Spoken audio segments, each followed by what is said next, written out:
Hey, just a quick reminder, don't be a dick to vintage pattern sellers who give you a pattern, who you pay for a pattern and they give you a pattern and then you have the pattern.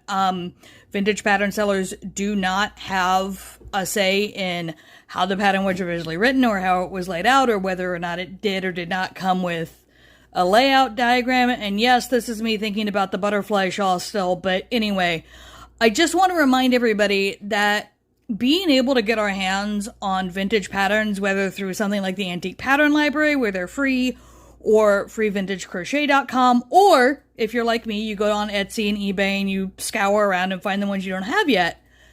The seller is not responsible for updating any of the information in the pattern, and I see sometimes people giving them lower scores than they deserve because, oh, I don't know this terminology, I don't understand this pattern, I can't find this yarn, this is too complicated. Like, you're taking a chance by buying a vintage pattern.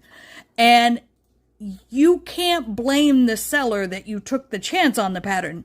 Now, if you are going to knock somebody's star rating down, here are the reasons I have personally done it. 1, I got the wrong pattern and they never got back to me, so that's a lack of communication from what should have been a very easy transaction. 2, they removed the name of the original yarn so that I had no way of knowing what size it was because I couldn't Google shit.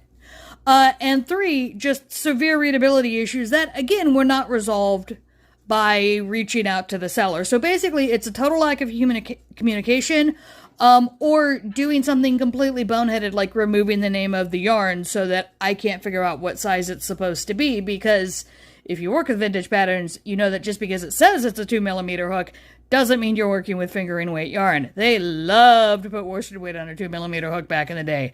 Those people were not well. So yeah, just don't be a dick. Just don't be a dick.